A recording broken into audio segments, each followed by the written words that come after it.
3 a.m., fourth watch, breakthrough. Some nights you wake up and the room feels huge. The clock glows and it reads 3 o'clock.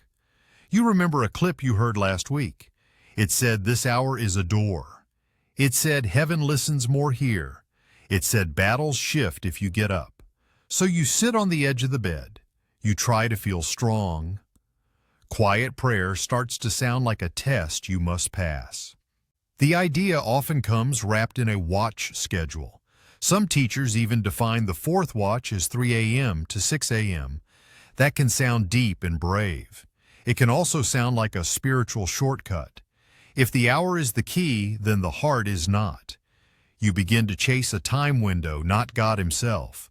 Soon, prayer turns into timing, like a vault that opens only at night. The danger is not waking early. Jesus prayed early too. The danger is believing the power is in the hour. You start to think, if I miss 3 a.m., I lose the blessing. You treat sleep like sin and tiredness like weakness. You push your body, then call it faith.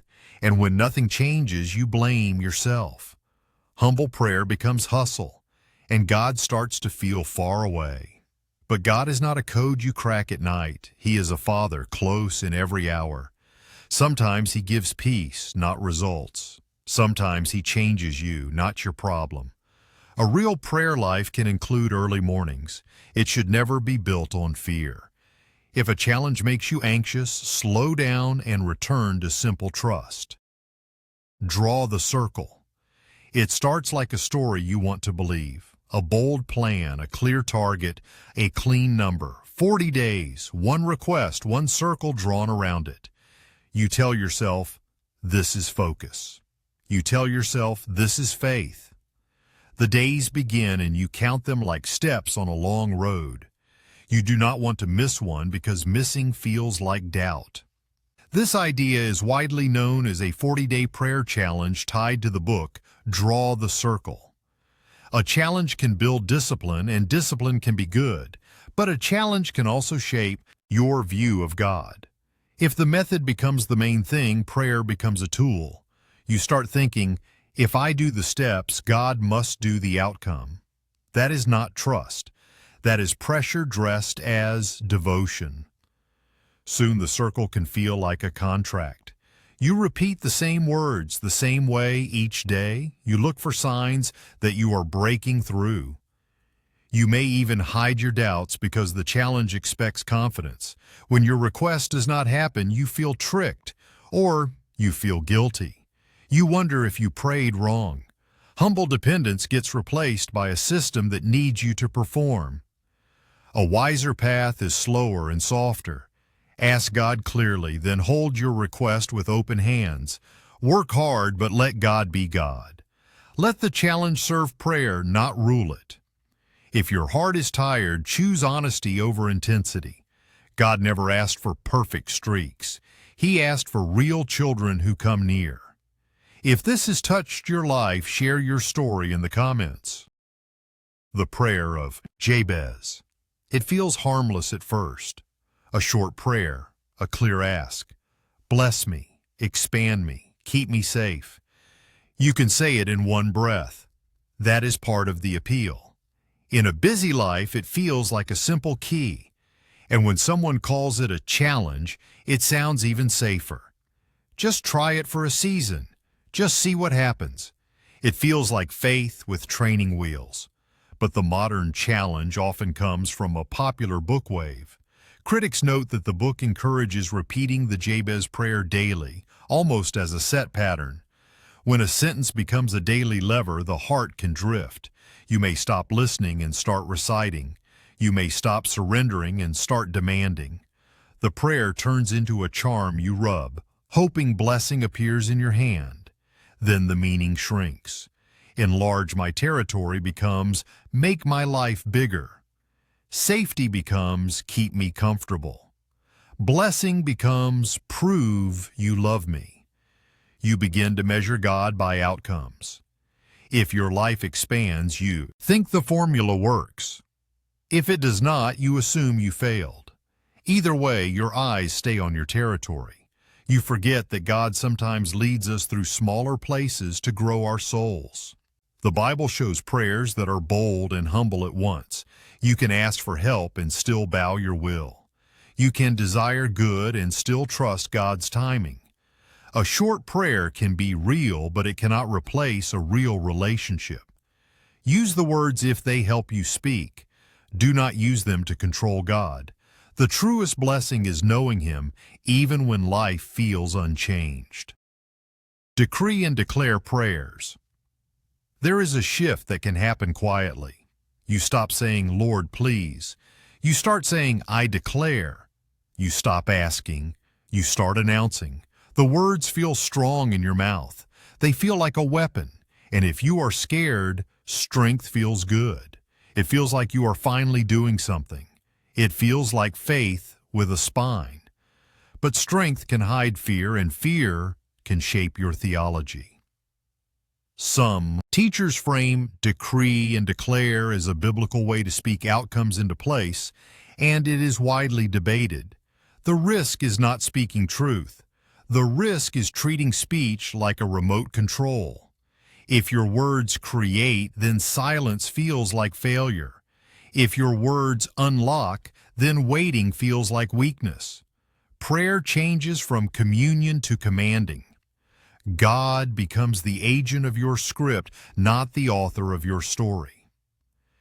This mindset can also distort disappointment. If healing does not come, you blame your confession. If money does not show up, you blame your mouth. If peace does not stay, you blame your tone. You do not run to God with your pain. You run back to the mirror to fix your phrases. You become the manager of your miracle. Humble dependence gets replaced with self-trust that wears a Bible mask. A healthier prayer speaks honestly and listens deeply. It praises God for who He is. It asks for what is needed. It also says, "Your will be done," without shame. Real faith is not loud. Real faith endures. If your prayer language has shifted into control, you can return today. Tell God you are afraid and let Him lead you again. Prosperity declarations and breakthrough affirmations. This one often sounds joyful. Say it every morning. Call in your increase. Speak your open doors. It can feel like hope, and tired people need hope. But notice what gets centered. The prayer becomes a plan for results. The words become a bridge to money, status, and ease. You begin to pray like an investor, not like a child. You do not seek God's face. You seek God's hand. Many prosperity-style teachings connect positive confessions with promised wealth outcomes, and critics warn this can distort Scripture. In that frame, prayer becomes a lever. You declare abundance, then watch for cash. You name a blessing, then expect it to land. When it does not, you feel spiritual panic. You double your words like pushing elevator buttons harder. The quiet work of trust gets replaced by loud certainty. It can also reshape how you view suffering. If hardship stays, you assume something is wrong with you. You may even hide your pain so you look faithful. You might judge others who are poor or sick. You start thinking God owes results to people who pray correctly. That is not the gospel. The cross tells us love can include loss, and the resurrection tells us hope can wait without breaking. God does provide, and we can ask for daily bread. But we are not buying blessings with sentences. Prayer is not a business deal. It is a place to meet God even when life is hard.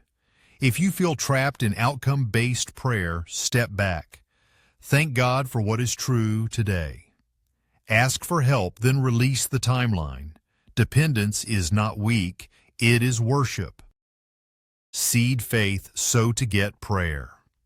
Challenge, it usually begins with a need that feels urgent. Rent is due, a bill is late, your child is sick. Then someone says, plant a seed. It sounds like farming, like wisdom, like Scripture. The seed is money and the soil is faith. They may even call it a challenge. Give a set amount for a set number of days. Pray a set prayer. Expect a set return. And if you hesitate, you fear you are blocking God. Seed faith is commonly described as giving money in expectation of a future blessing in return, and many critics warn it can become a formula. At its best, giving can be worship. It can be love for others. It can be trust during hard times. But the challenge version moves the center. It makes giving a lever. It makes prayer a receipt. It quietly teaches you to approach God like a system that pays out when you pay in. Then the damage goes deeper. If the promised return does not come, shame often follows. You think, I did not believe enough, or I should have given more. Some people go into debt to prove faith. Some stop helping their family to sow. And some become bitter at God when it was never God who made the deal. Humble dependence gets replaced by spiritual gambling dressed in holy words. God does invite generosity, but He never sells miracles. He does not ask you to buy peace. He does not ask you to trade money for love. Prayer is where you bring your need, not where you perform to earn relief. If you are in a tight season, ask for wisdom and help, and talk to wise believers you trust. If you have walked through this, share what you learned in the comments. Vision board and prayer board. Make it happen. Challenge. A board on a wall can feel harmless. A photo of a home, a wedding ring, a passport, a number in a savings account. Add verses, add candles, add a prayer corner. It looks peaceful, even holy. Then a friend says, try it for 30 days. Look at it every morning. Speak your goals out loud. Thank God in advance. Believe harder. The board becomes a map, and prayer becomes the engine. Some Christian writers warn that vision boards can drift into a manifesting mindset where desires take the lead and God becomes a helper. Planning is not wrong. Setting goals is not sin. But the challenge version often makes the image the focus. You spend more time staring at the outcome than kneeling before God. Over time, you may confuse hope with control. You may start believing the picture itself is faith.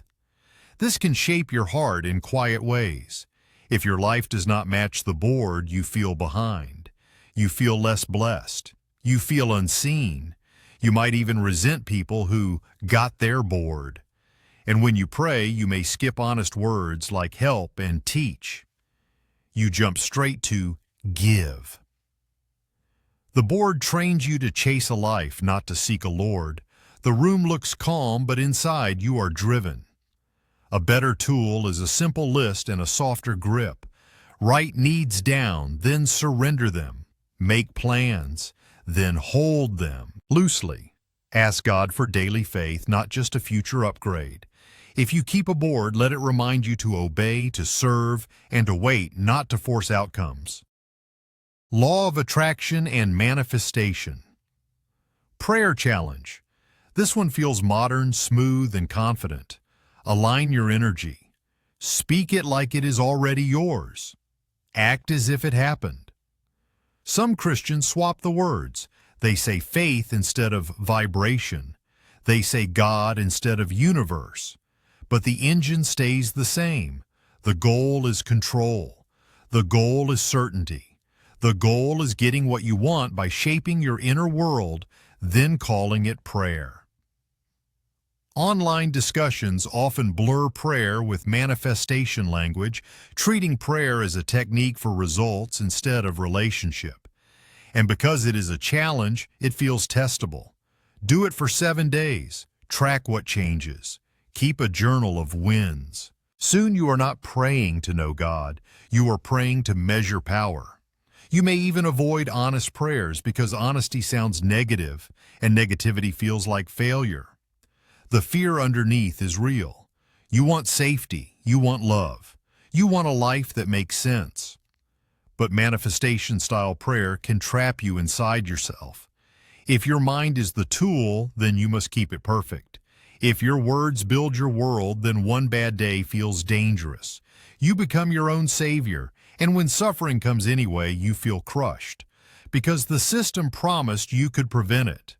Christian prayer has room for bold asks and big dreams. It also has room for surrender, tears, and silence. It teaches trust when outcomes are unknown. It teaches obedience when results are slow. If your prayer life has become a self-program, you can come back. Tell God the truth and let Him lead you even when you cannot see the ending. Real dependence is not passive. It is steady, awake, and honest. These challenges often start with a good desire, but they can train us to seek control instead of God. The test is not whether a method feels powerful. The test is whether it makes you love God more, trust Him more, and obey Him more. If a challenge makes you anxious, proud, or obsessed, it may be replacing the very thing it promises to build. If you like our content, consider subscribing. Or some topics didn't made in the list or topics that you want us to feature, please leave in the comments. Let your prayer be simple tonight, and let God be enough.